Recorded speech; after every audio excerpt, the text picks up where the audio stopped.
Hello and welcome to this tutorial brought to you by Mirage Tools. And in this tutorial, we are going to use this a very simple tool, the brightness and contrast tool, to correct both of these dark butterfly and light butterfly. So let's get started.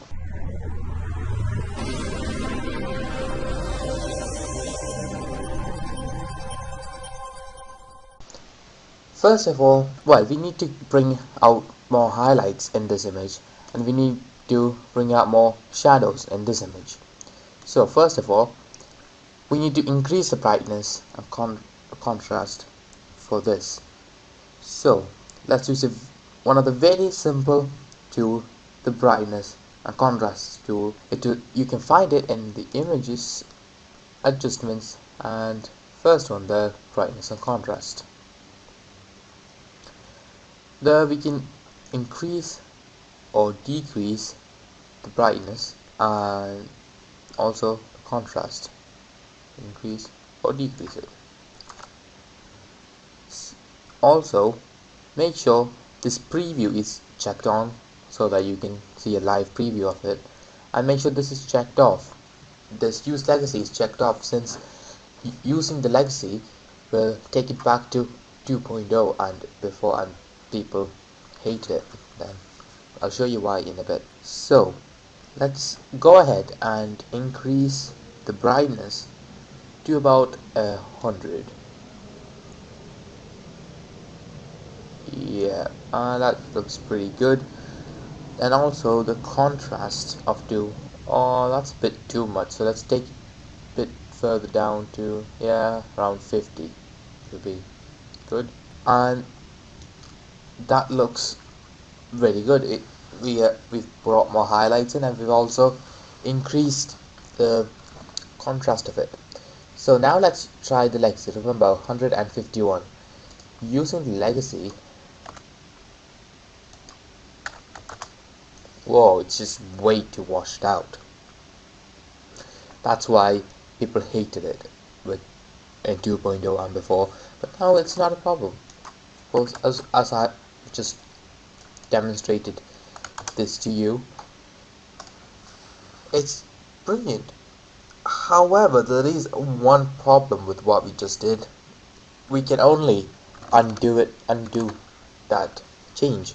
So once we've added a couple of layers, or erase some bits out, move this, we can't get it, or we can't change how it is at all.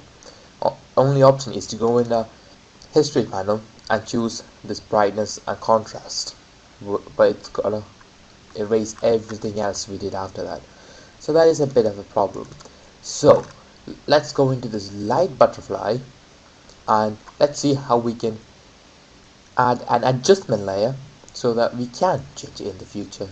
This, of course, you can do it in this dark butterfly. I'll just do it in this other image to show you how to increase the shadows of it.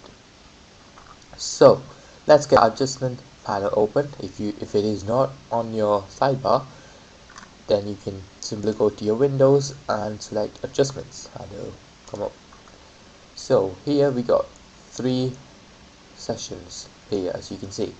We go into the image and adjustment sessions, you can see there's also 3 main sessions. That's how they're divided. Okay, so brightness and contrast is the first option on the first level here. So, and it is the same on this adjustments panel, and let's go ahead and click it to bring this up, this sidebar, and we have that same brightness and contrast as we had before, but with a new layer, as you have noticed just here. So let's go ahead and take down the brightness to about, no, that's too much, so let's just keep it about 50. Looks pretty good. And let's also increase the contrast to, let's see, 80 possibly. Yeah, 80. Okay, yeah, that looks pretty good. But you do have the legacy. I don't think anybody wants to use that, but It's your choice. You can if you want to, otherwise leave it. So now we can leave that there. I don't know, have a couple of layers. We don't need to go back and do anything. We can just come here, double click on it, and boom, it comes up. Change it. Happy days for us. So that is how you add a brightness and contrast to your washed out images and bring them back to life. Or there is a new way to bring some of your old stuff back to life in Photoshop CS6.